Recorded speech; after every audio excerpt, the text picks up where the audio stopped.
अस्सलाम वालेकुम। आज की वीडियो में मैं आपको बताऊंगा कि किस तरह हम अपनी साइट को गूगल एडसेंस से मोनेटाइज करा सकते हैं। तो बहुत से सिंपल स्टेप्स हैं, उनको आपने फॉलो करना होगा और उसके बाद आपकी साइट गूगल एडसेंस से मोनेटाइज हो जाएगी। तो आइए स्टार्ट करते हैं। उससे पहले अगर किसी ने मेरा चैनल को सब्सक्राइब नहीं किया है तो प्लीज़ मेरे चैनल को सब्सक्राइब कर दें ताकि हर लेटेस्ट वीडियोज़ की इंस्टेंटली आपको अपडेट्स मिलती रहें। आइए स्टार्ट करते हैं। सबसे पहले आपने क्या करना है, आपने कुछ स्टेप्स को फॉलो करनी है। सबसे पहले अगर आपकी साइट आपने वर्डप्रेस पे बनाई है तो जो भी आप थीम यूज़ कर रहे हैं वो बिल्कुल लाइट होनी चाहिए। इसका मतलब फर्स्ट में क्या आता है, फर्स्ट में आपकी थीम। सबसे पहले आपकी थीम जो वो बिल्कुल लाइट होनी चाहिए विथ लाइट बैकग्राउंड के साथ। आपने बैकग्राउंड में कोई इमेज वगैरह यूज़ नहीं करनी है, सिर्फ नॉर्मल साइट की जो थीम है वो बिल्कुल लाइट होनी चाहिए। अगर आपका थीम का जो कलर है वो अगर वाइट है तो वेल एंड गुड, अगर नहीं है तो जो भी कलर हो ग्रे वो बिल्कुल लाइट होना चाहिए। जैसे कि इन माय केस जो मेरी थीम है वो बिल्कुल लाइट थीम है।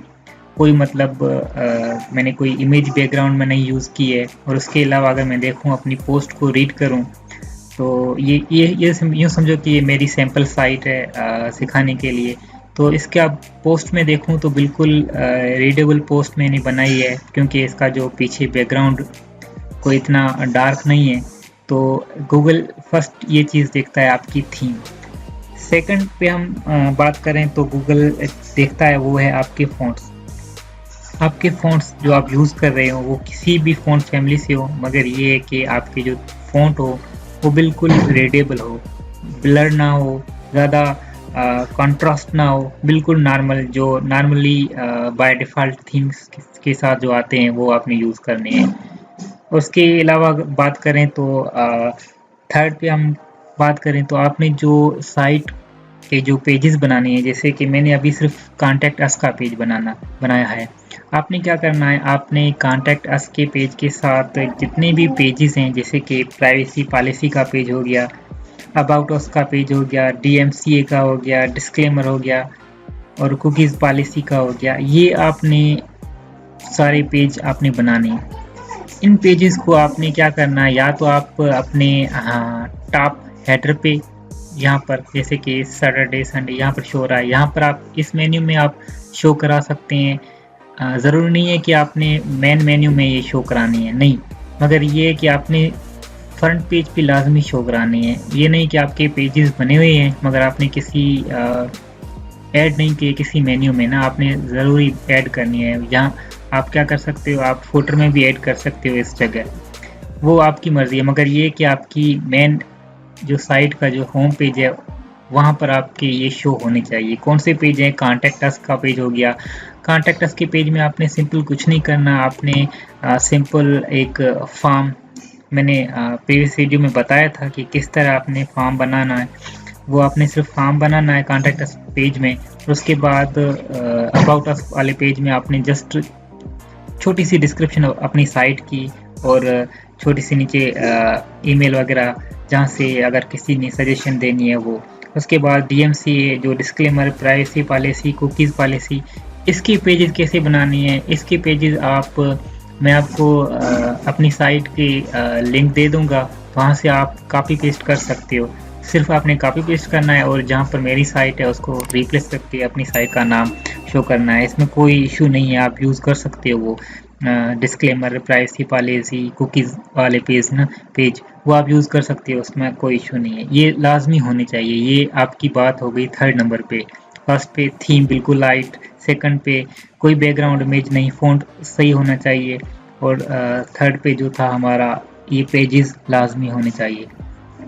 उसके बाद अगर हम बात करें तो थर्ड पे आता, फोर्थ पे आता है वो है कि आपका कोई लिंक जो है वो ब्रोक नहीं होना चाहिए। इसका मतलब इस तरह है कि आपने फॉर सपोज एक कैटेगरी बनाई है या आपने कोई पेज बनाया है मगर उस पेज में कुछ भी नहीं है। जैसे कि फॉर सपोज यूँ समझो कि आपने एक कैटेगरी बना ली है या टैग बना लिया है, मगर उस टैग को जैसे ही क्लिक करें तो उस टैग के अगेंस्ट या उस कैटेगरी के अगेंस्ट कोई पोस्ट नहीं आ रही।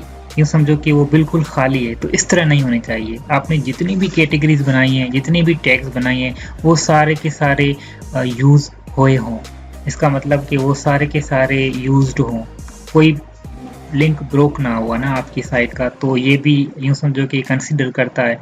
अगर आपकी सारे के सारे आपने जितनी कैटेगरी यूज़ किए हैं सारे के सारे वो यूज्ड हैं, आपने अच्छी तरीके से यूज्ड किए हुए हैं, और पेज जो बनाए हैं वो हर पेज में आपने कंटेंट जो है सारा डाला हुआ है, तो फिर आपके चांस बढ़ जाते हैं, यूँ समझो कि 100% हो जाते हैं। उसके बाद भी कुछ चीज़ें हैं मैं आपको बता रहा हूँ।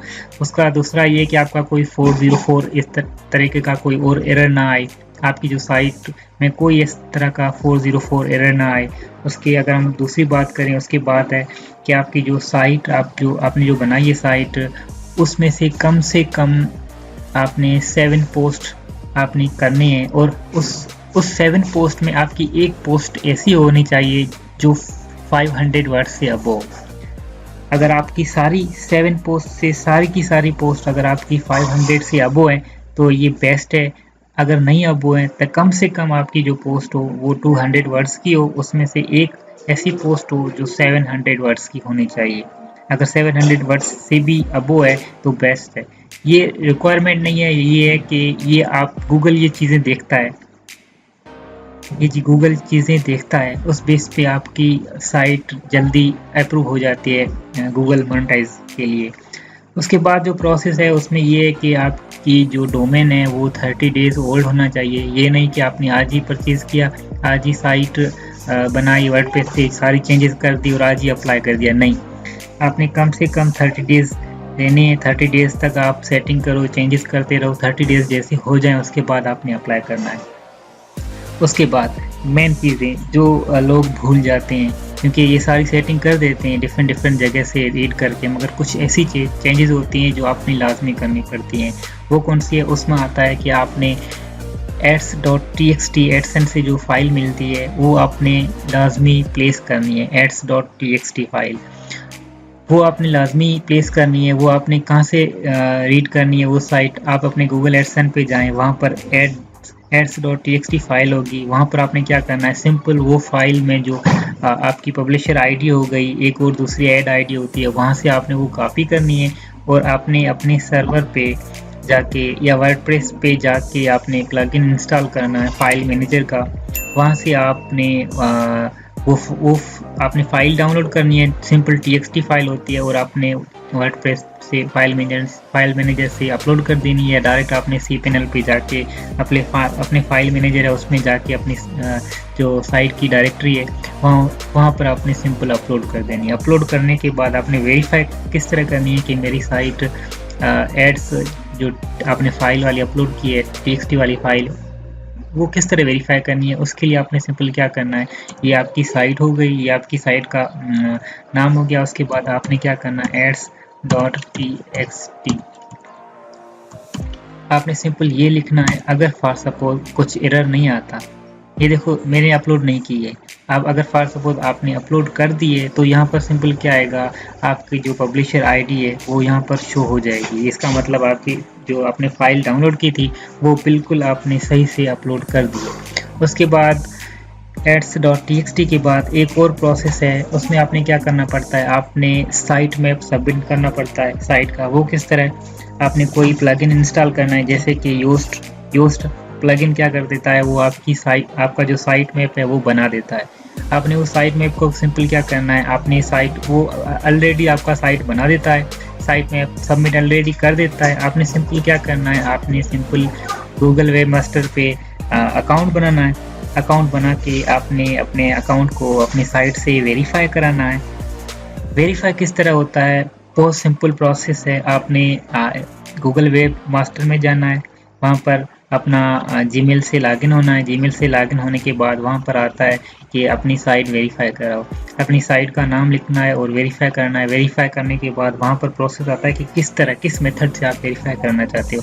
जो सिंपल और इजी वे है वो है आपके टैग्स से आप वेरीफाई कराओ। टैग्स पे आपने क्या करना है, टैग पे क्लिक करना है, वहाँ से एक कोड आता है, टैग का पूरा कंप्लीट एक कोड आता है, उस आपने कॉपी करना है कोड, और आपने कॉपी करके सिंपल आपने क्या करना है, आपने अपने हेडर पे ऐड करना है। अब हेडर पे आप किस तरह ऐड कर सकते हो, आपने सिंपल क्या करना है, एक प्लगइन है, मैं आपको अभी बता देता हूँ। हेडर फुटर प्लगइन के नाम से एक प्लगइन आपने डाउनलोड करना है। हेडर फुटर एक प्लगइन है। आपने सिंपल ये प्लगइन डाउनलोड करना है और उसके बाद आपने क्या करना है, उसकी हेडर में आपने प्लेस कर देना है। जैसे कि एक प्लगइन है, ये रहा WP बिगिनर का प्लगइन है ये। इसको आपने header insert headers and putters के नाम से आपने ये सिंपल प्लगइन डाउनलोड करना है। आपने फिर क्या करना है, सिंपल सेटिंग में जाके ये रहा आपका इंसर्ट हेडर, ये वाला प्लगइन, इसमें आपने ओके करना है। आपने सिंपल वो कोड इधर जो स्क्रिप्ट आपको मिलेगा वो आपने इधर पेस्ट कर देना है। सिंपल, कुछ नहीं करना। उसके बाद प्लेस करने के बाद वापस जाना अपने वेबमास्टर में, वहाँ पर आपने सिर्फ साइट को सबमिट करना है। वो वेरीफाई कर देंगे। अगर आपने बिल्कुल इंस्ट्रक्शन सही वहाँ से कॉपी करके सही आपने हेडर पे पेस्ट किए और उसके बाद आपने वहाँ से प्लेस वेरीफाई किया है, तो आपका बिल्कुल आराम से विदिन सेकंड आपकी साइट वेरीफाई हो जाएगी। तो ये बिल्कुल सारा प्रोसेस था। और इस चीज़ में एक और चीज़, आपने कोई इमेज कोई कंटेंट आपने गूगल से कॉपी पेस्ट ना किया हो तो आपकी साइट बिल्कुल अप्रूव हो जाएगी गूगल एडसेंस से।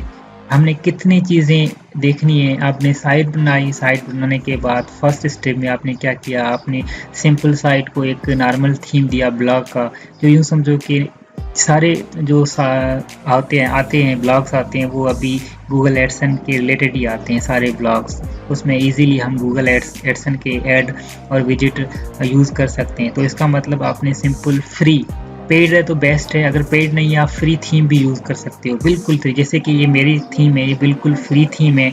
आपने थीम गेल थीम है, आपने ये सॉरी थीम गेल नहीं है, इस थीम का नाम क्या है, इस थीम का नाम है हाँ कलर में। ये आपने सिंपल कलर में एक थीम है, ये आपने क्या करना है, ये आपने इंस्टॉल कर दी या कोई और थीम आपने इंस्टॉल कर दी और उसके बाद आपने क्या किया है, आपने सारे पेजेस बना लिए।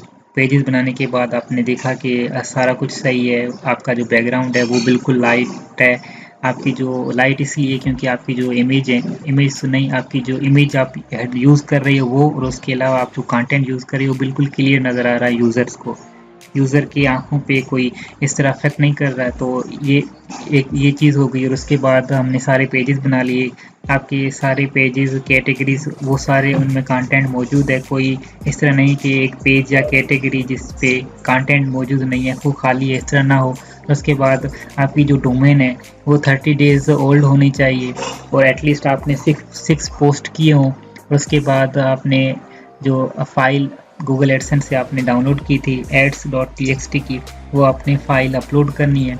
उसके बाद साइट मैप किसी भी प्लगइन से आपने साइट मैप सबमिट करना है और उसके बाद अपना कंसोल गूगल कंसोल से अपनी साइट को वेरीफाई कराना है। बस ये चीज़ें हैं, ये करके आपने अप्लाई करना है और इंशाल्लाह आपकी जो साइट है वो गूगल एडसेंस से अप्रूव हो जाएगी। अगर किसी का इशू आता है वो कमेंट करें, मेरे ट्विटर पे डायरेक्ट मैसेज करें, टेलीग्राम पे मुझे डायरेक्ट मैसेज करें। मैं उनको अगर इंस्टेंटली नहीं हो सका तो मैं उनको विद इन डे मैं उनको रिप्लाई कर दूंगा। और ये सारी चीज़ें हैं, यूँ समझो कि ये वही चीज़ें हैं, अगर इनको आप फॉलो करोगे तो आपकी साइट 100% आपकी साइट अप्रूव हो जाएगी। अगर आपने जो यूज़ किया हुआ है मटेरियल अपनी साइट पे वो यूनिक है, वो अपना है, तो आपकी साइट बिल्कुल एडसेंस से वेरीफाई हो जाएगी। वेरीफाई होने के बाद आपने सिंपल क्या करना है, आपने एड्स सेटिंग है वो आपने सही, वो उसके लिए मैं एक अलग से वीडियो बनाऊंगा कि आपने किस तरह, अगर आपको चाहिए आप कमेंट करें, अगर आपको चाहिए कि किस तरह हम एड सेटिंग करें जिससे आपका रेवेन्यू ज़्यादा हो। क्योंकि गूगल एडसेंस से सेटिंग भी करनी पड़ती है जिससे ये कि वो किस जगह पे हमने कौन से ऐड यूज़ करने हैं वो सारी आपने करनी पड़ती है। तो अगर फिर भी किसी ने मेरा चैनल सब्सक्राइब नहीं किया, और लाइक ज़रूर करें वीडियो को, अगर आपको वीडियो पसंद आई हो तो लाइक ज़रूर करें। ये ना सोचें कि एक लाइक से क्या होता है, नहीं, इसके आपने सिर्फ लाइक ज़रूर करना है। तो ओके, थैंक्स।